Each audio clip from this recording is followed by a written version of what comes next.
ዶናልድ ትራምፕ ለሚመጡት 8 ወራት የነዳጅ ዋጋ እየጨመረ እንደሚሄድ አመኑ።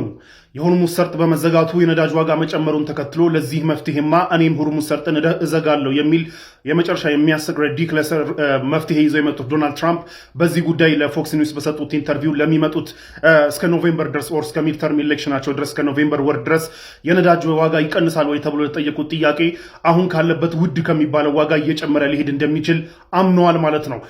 ይህ አሁን ያለነው ኤፕሪል ላይ ነው። እስከ ኖቬምበር ድረስ ከ8 ወር ድረስ የነዳጅ ዋጋ ይጨምራል ማለት ነው። አሜሪካን ኦር በአሜሪካ ፕሬዝዳንቶች ታሪክ ታይቶ በማይታወቅ መልኩ ስትራቴጂክ ስህተት ሰርተው ከኢራን ጋር ጦርነት ውስጥ የገቡት ዶናልድ ትራምፕ ሆርሙዝ ሰርጥን አዘግተው የዓለምን ኢኮኖሚ እያቃወሱ ነው ያሉት። ይህንን ደግሞ ማስከፈት አለመቻላቸውን ተከትሎ እንግዲህ ያመጡት እርምጃ ምንድን ነው? እኔም እዘጋዋለሁ የሚል ነው። ይህንን ተከትሎ ትናንትና እኔም እዘጋዋለሁ የሚል አናውንስ ማድረጋቸውን ተከትሎ የነዳጅ ዋጋ መጨመሩ ታይቷል። የሲስፋይሩ የ2 ሳምንቱ የሲስፋይር አናውንስ ሲደረግ $100 በላይ የነበረው የነዳጅ ዋጋ በበርሜል $100 በላይ የነበረው የነዳጅ ዋጋ ወርዶ እንግዲህ $100 በታች ወርዶ ነበረ ሲስፋይሩ አናውንስ ሲደረግ። ነገር ግን ዶናልድ ትራምፕ ትናንትና በመርከብ እዘጋለሁ ሆርሙዝ ሰርጥን እዘጋለሁ ብሎ መዛታቸውን ተከትሎ መልሶ $100 በላይ ወጥቷል ማለት ነው። የነዳጅ ዋጋ የበለጠ እየጨመረ ነው የመጣው። ይህ እርምጃ በአሜሪካ ፖለቲሻኖችም በኢራን ፖለቲሻኖችም በኩል የሚያስቅ ሆኗል።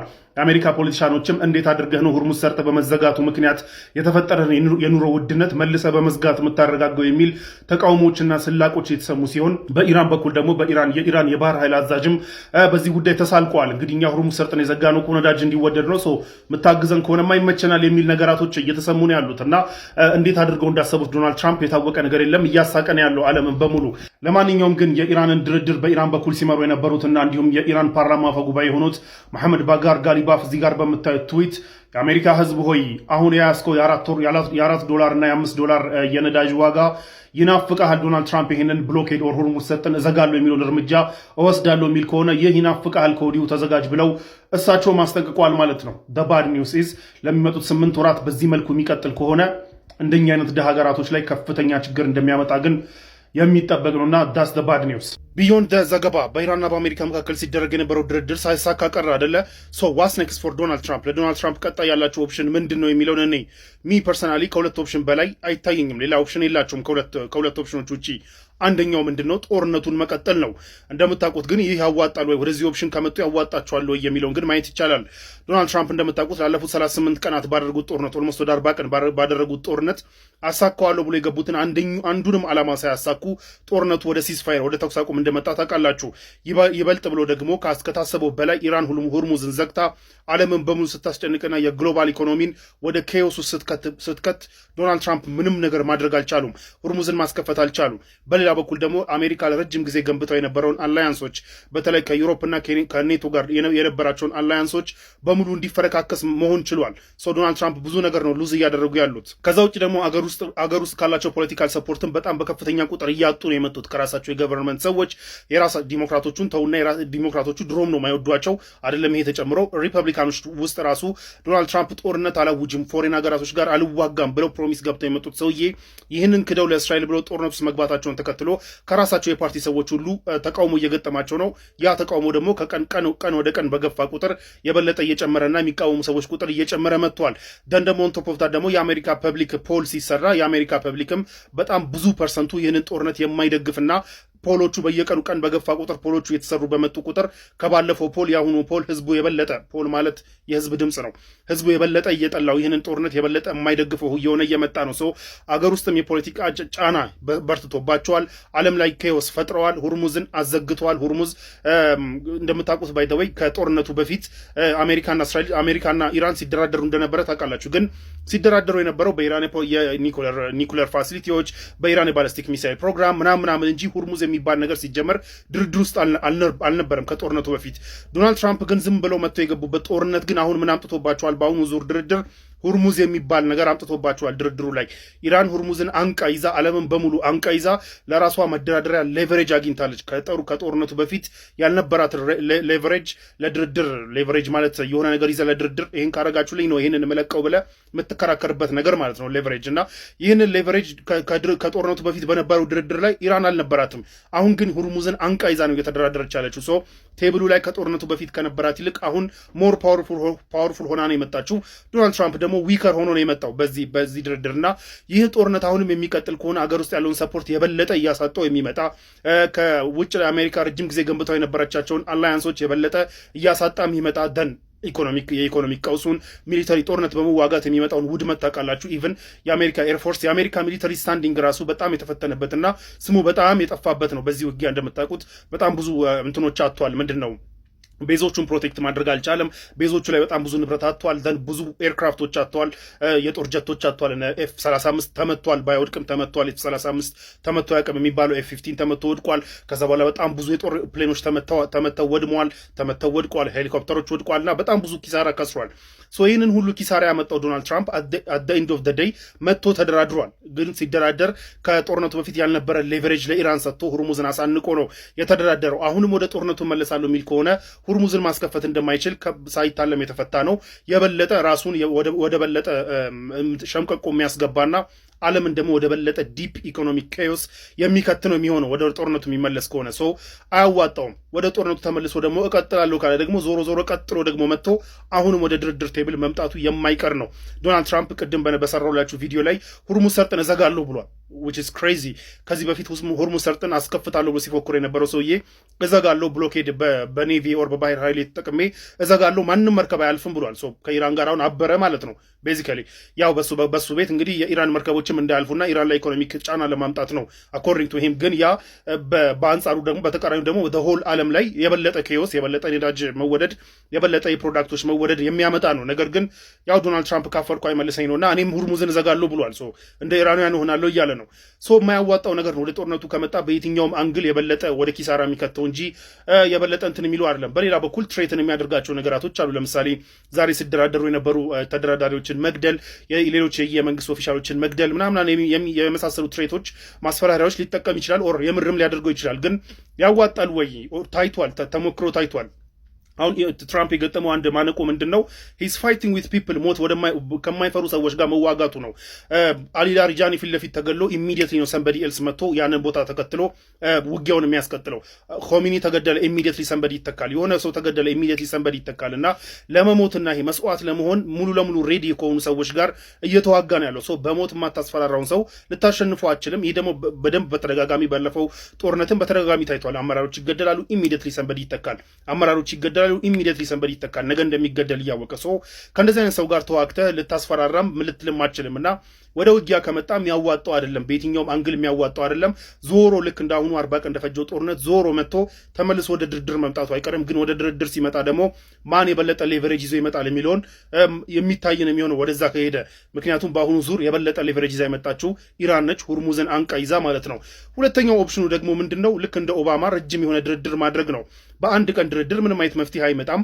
በተለይ ከጦርነትና ረጅም ዓመት ከቆየ አለመተማመን የሚወጡ ሁለት ቡድኖች ለመደራደርና መደራደሩን ተውት፣ ለመተማመን ራሱ ጊዜያት ይፈጅባቸዋል። ስለዚህ ዶናልድ ትራምፕ በአንዴ ለውጥ ይምጣ በአንዴ ድርድር ካልመጣ ምናምን የሚለውን ነገር ግትር አቋማቸውን ትተው ፍሌክሰብል መሆን ነው የሚጠበቅባቸው። ሁለተኛው ኦፕሽናቸው ይሄ ነው። ምክንያቱም ወደ ጦርነት ከሄዱ ዞሮ አሁንም ወደ ድርድር መምጣታቸው ስለማይቀር ካሁኑ ድርድር እንደ ኦፕሽን ወስደው ይህንን ድርድር ለረጅም ጊዜ የሚቆይና በዚህ ረጅም ጊዜ ውስጥ መተማመኖች እየተፈጠሩ እየመጡ ደን ሁለቱም ወገኖች ነገራቶችን እያዩ ኮምፕሮማይዝ የሚያደርጓቸው ነገር ኮምፕሮማይዝ እያደረጉ ሜቢ አመታት ሊፈጅ ይችላል። አመታት ከፈጀ በኋላ ወደ ስምምነት የሚመጣበትን መንገድ መፈለግ ነው ዲ አዘር ኦፕሽን። በኦባማ ጊዜ ኢራንና አሜሪካ ድርድር አድርገው ነበር። በተለይ በኒኩለሩ በምናምን ድርድር አድርገው ነበር። ይህ ድርድር 2 ዓመት የፈጀ ነው። ባይ ዘ ወይ ለ2 ዓመት ሲታሽ ቆይቶ ነው መጨረሻ ላይ ድርድር ላይ ተደረሰው። ምክንያቱም ረጅም ጊዜ ይፈጃል። ደን አንዱ የሆነ ነገር ኮምፕሮማይዝ ይደረጋል። ጊዜያት በገፉ ቁጥር አንዱን ኮምፕሮማይዝ እያደረገ የሆነ ሰዓት ላይ ስምምነት ላይ ይደረሳል። ትራምፕ ግን አሁኑኑ የሆነ ነገር ካላደረጋቸው የሚል አምባገነንነቱና በፊት ቢዝነሱን ሲመራ ይጠቀመው የነበረውን አምባገነንነት ኢራን ላይ ሊጠቀም ሞክሮ አልሰራለትም። ይህንን ሪያላይዝ የሚያደርግ ከሆነና ለረጅም ድርድር ራሱን ክፍት የሚያደርግ ከሆነ ሜቢ ነገራቶች ኮምፕሮማይዝ እየተደረጉ የሆነ ድርድር ላይ የሆነ ፖይንት ላይ ስምምነት ላይ ሊደረስ ይችላል። ግን ትራምፕ አሁን ዲማንድ እያደረጋቸው ያሉ ነገሮች በተለይ የኢራን ኒኩለር ፕሮግራም ላይ ለሲቪሊያን መፍቀዱን ትቶ ምንም አይነት ኒኩለር እንዳታብላሉ የሚለው ሪኩዌስት ኢራን እንደማትቀበለው ሳይታለም የተፈታ ነው። ምክንያቱም ሌላው ዓለም በሙሉ ሁሉም ዓለም ላይ ያለ አገር በሙሉ ለሲቪሊያን ፐርፐዝ ኒኩለር ማብላላት መብት እያለው ኢራን ለብቻዋ መብቷን የምትከለከልበት ምንም አይነት ምክንያት የለም። እንደዚህ አይነት ነገራቶችን ኤክስትሪም የሆኑ ዲማንዶችን ዶናልድ ትራምፕ ትቶ ኮምፕሮማይዝ እየተደራረገ ረጅም ጊዜ ቢፈጅም አት ዘ ኤንድ ኦፍ ዘ ዴይ ወደ ስምምነት ላይ የሚደረስበትን ኦፕሽን መፈለግ ነው ሁለተኛው ኦፕሽን። ዶናልድ ትራምፕ የትኛውን ይጠቀማል የሚለውን የምናየው ነው የሚሆነው። ወደ ጦርነትም ከገፋ የበለጠ ዓለምን ወደ ባሰ ኬኦስ ይከትና አት ኤንድ ኦፍ ዘ ዴይ ተመልሶ መጥቶ መደራደሩ የማይቀር ነው የሚሆነው። ነገር ግን መደራደሩ ካልቀረ ደግሞ ሁለተኛውን ኦፕሽን ወስዶ ካሁኑ ድርድሩን ጊዜ እየወሰደ በትዕግስትና በጥበብ ቢመራው የተሻለ ይመስላል። ፕሮብለም ዶናልድ ትራምፕ ጥበብ የሚባል ነገር የለውም። እንዲ አዘር ፕሮብለም ደግሞ ኢራኖች ደግሞ ሞትን የሚፈሩ አለመሆናቸው ነው። ብሬኪንግ እብዱ ሽማግሌ ሰውዬ ሁርሙዝ ሰርጥን ድብና አድርጌ ልዘጋ ነው አሉ። የስ እስከዛሬ ድረስ ላስከፍት ነው ነበር ሲሉ የነበሩት አሁን ደግሞ ገልበጥ ብሎ እንግዲህ ልዘጋ ነው ብለዋል። እዚህ ጋር የምታዩትን ትዊት ከደቂቃዎች በፊት ትዊት አድርገዋል ዶናልድ ትራምፕ። እዚህ ትዊት ላይ እንግዲህ ሁርሙዝ ሰርጥን የአሜሪካ ኔቪ የአሜሪካ ሰራዊት የባህር ኃይል ሁርሙዝ ሰርጥን ድብና አድርጎ እንዲዘጋ አዝዣለሁ ብለዋል። ለዚህም ምክንያታቸው እንግዲህ ኢራን ሁርሙዝ ሰርጥን ዘግታ በዚህ ጦርነት ውስጥ ሁርሙዝ ሰርጥን ዘግታ ኢኮኖሚካል ጌን ስታገኝ ነበረ።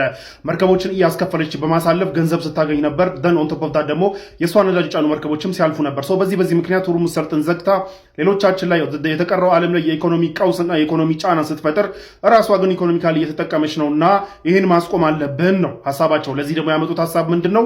ሁርሙዝን ማስከፈት ሳይሆን እንደውም ድብና አድርጎ መዝጋት። በቃ እንደውም ዘጋዋለሁ ብለዋል። የስ እዘጋዋለሁ ብለዋል።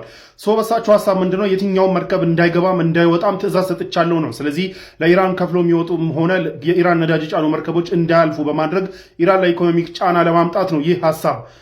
እሳቸው ያላሰቡት ወይም ደግሞ ደንታ የሌላቸው ነገር ግን ምንድነው? እነዚህ የኢራን ነዳጅ የጫኑ መርከቦች ሲያልፉ ኤንድ ደግሞ ኦን ቶፕ ኦፍ ዳት ከኢራን ጋር በዲፕሎማሲ ተደራድረው የሚያሳልፉ መርከቦች ነዳጆቻቸው ሲያልፉ አትሊስት እነሱ ሀገራት ላይ መረጋጋት በመፍጠሩ ነዳጅ የተወሰነ መረጋጋት በመፍጠሩ የተቀረው ዓለም ላይ ደግሞ የቀረችዋ ላይ እንዲሟሟት ያደርገዋል።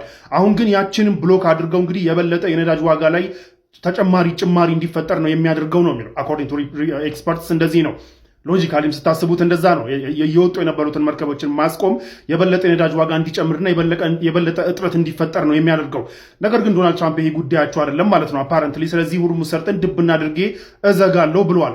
በሌላ በኩል ህዝቡ ትዊታቸው ላይ እንግዲህ ለኢራን ገንዘብ ከፍሎ ያለፉ መርከቦችንም አሳዳችሁ ያዙ ብዬ አዝዣለሁ ብለዋል፣ ኔቪያቸውን ባህር ኃይላቸውን። ስለዚህ ለኢራን ከፍለው ኦር በዲፕሎማሲ ካለፉ መርከቦች መካከል የቻይና ነዳጅ ጫኝ መርከቦች ናቸው።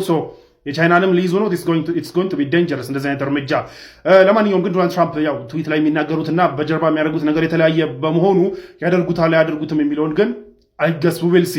ፓኪስታን ውስጥ ሲካሄድ የነበረው የኢራንና የአሜሪካ ድርድር የከሸፈበት 4 ኮር የሆኑ ምክንያቶችን ልንገራችሁ። አንደኛው አሜሪካ ዲማንድ ካደረገቻቸው ነገራቶች ውስጥ አንደኛው እንግዲህ ምንድነው የ30 ቀን የሲስፋየር ኦር የተኩስ አቁም ስምምነት እንዲደረግ ጠይቃ ነበር አሜሪካ። ኢራን ደግሞ ኖ 30 ቀን እኛን አዘናግታችሁ እናንተ ልትታጠቁ እኛ ፋራ እናንተ አራዳ አይሆንም ብለዋል ኢራኖች እና አይሆንም ብለዋል። 30 ቀን የሲስፋየር አንስማማም፣ ግን ጦርነቱ ኮምፕሊትሊ የሚቆሙበትን ባይንዲንግ አግሪመንት ግን ለመስማማት ዝግጁ ነን ብለው ይህንን የ30 ቀን ሲስፋየር የሚባለውን አይዲያ ሪጀክት አድርገውታል። ሁለተኛው ደግሞ እንግዲህ የአሜሪካ ዲማንድ ኢራን ሁርሙዝ ሰርጥን ያለምንም ቅድመ ሁኔታና ያለምንም ክፍያ ለመርከቦች ክፍት እንድታደርግ የጠየቀች ስትሆን አሜሪካ ኢራን ደግሞ ኖ ከዚህ በኋላ ሁርሙዝ ሰርጥን የምቆጣጠረው እኔ ነኝ ክፍያም እጠይቃለሁ ብላ ሪጀክት አድርገዋለች። ሁለተኛው ነጥብ። ሶስተኛው ነጥብ ደግሞ እንግዲህ ኢራን ለፕሮክሲዎቿ እርዳታዎቿ እንድታቆም ነው። እነዚህ ፕሮክሲ የሚባሉት ግሩፖች ሊባኖስ ውስጥ ያለው ሂዝቦላ፣ የመን ውስጥ ያለው ሁቲ፣ ኢራቅ ውስጥ ሻዕቢ ምናምን ብዙ ግሩፖች አሉና ለነዚህ ግሩፖች እርዳታዋን እንድታቆም የጠየቁ ሲሆን ኢራኖች ደግሞ ፎሬን ፖሊሲያችንና ከፎሬን ላይ ውጭ ላይ ከማን ጋር እንደምንገናኝ ማንን እንደምንረዳ ማንም ሊነግረን አይችልም፣ ይልቅ እናንተ ደግሞ እነዚህን ፕሮክሲዎች ማጥቃታችሁን አቁሙ የሚል ምላሽ መልሰው ይህንንም ሪጀክት አድርገውታል። አራተኛውና ዋነኛው ግን ሊግባቡበት ያልቻሉት ነገር ምንድነው? የኢራን ኒኩሌር ፕሮግራም ነው። በአሜሪካ በኩል ያለው ዲማንድ ኢራን የኒኩሌር ፋሲሊቲዎቿን በሙሉ እንድታወድም ደን ኒኩሌር ማብላላቷን እንድታቆምና እንዲሁም ደግሞ ከዚህ በኋላ ኒኩሌር ዌፐን የመታጠቅ ሀሳቧን እንድታቆም የሚል ሶስቱ በአንድ የኒኩሌር ፕሮግራሟ ላይ 3 ዲማንዶች መጥተዋል። ኢራን በበኩሏ ደግሞ የኒኩሌር መብቴን አሳልፌ አልሰጥም ብላ እምቢ ብላለች። ኢራን የኒኩሌር መብቴን ስትል እንግዲህ ማንኛውም አገር ኒኩሌር ለሲቪሊያን ፐርፐዝ የማብላላት ፓወር ለማመንጨት ኤሌክትሪክ ኃይል ለማመንጨት ኒኩሌር የማብላላት ማንኛውም ሀገር መብት አለው። ነን ፕሮሊፌሬሽን አግሪመንት የሚባል አግሪመንት አለ። ይህ አግሪመንት ሌሎች ሀገራቶች አዳዲስ ሀገራቶች ኒኩሌር መሳሪያ ለመታጠቅ እንዳይሯሯጡና የኒኩሌር ሬስ ሁሉም ኒኩሌር እንትን ለማለት ለመታጠቅ ሩጫ እንዳይመጣ፣ ምክንያቱም የሆነ ሰዓት ላይ ደግሞ አንድ የማይታመን ሰው እጅ ላይ ይወድቅና አደጋ ይደርሳል ዓለም ላይ በሚል ይህ አግሪመንት አለ። በዚህ አግሪመንት መሰረት ግን እነዚህ ሀገራቶች ኒኩሌር መሳሪያ እንዳይታጠቁ ቢከለከሉም ግን ለሲቪሊያን ፐርፐዝ ለፓወር ጀነሬሽን ኒኩሌር ማብላላት ይችላሉ። እኛም ሰሞኑን ልንጀምር እንደሆነ በተለያዩ ሚዲያዎች ሲነገር እንደነበረ ታውቃላችሁ። ለሲቪሊያን ፐርፐዝ ኒኩሌር የማብላላት እንትኔን መብቴን አሳልፌ አልሰጥም፣ የእናንተ ዲማንድ ኒኩሌር ከዚህ በኋላ እንዳታብላሉ ሁሉ የሚለውና ኒኩሌር ፋሲሊቲያቸውን አፍርሶ የሚለው ዲማንድ ኮምፕሊትሊ የእኛን መብትና የኢራንን መብት የኢራንን ኢንትረስት የሚረግጥ ነውና ይህንን አሳልፈን አንሰጥም በሚል በእነዚህ 4 ኮር ጉዳዮች ሳይስማሙ እንደተበተነ ታውቋል ማለት ነው። በሚቀጥሉት ቀናት እንግዲህ ሲስፋየሩ ስቲል 2 ሳምንት ጊዜ ስላለው በዛ ውስጥ መልሰው ይገናኛሉ ወይስ አይገናኙ የሚለው እስካሁን ድረስ የታወቀ ነገር የለም። ነገር ግን በሚመጡት ቀናት እንግዲህ የምናየው ይሆናል። ለማንኛውም የሁለት ሳምንቱን ሲስፋየር ያስማማቸው አደራዳሪዋ ፓኪስታን ኢሚዲየትሊ ይሄ ወሬ ይህ ውይይት ቆመ ብላችሁ ጦርነት ውስጥ እንዳትገቡ ሲስፋየሩ እንደተከበረ ይቆይ የሚል ማሳሰቢያ ሰጥታለች ማለት ነው።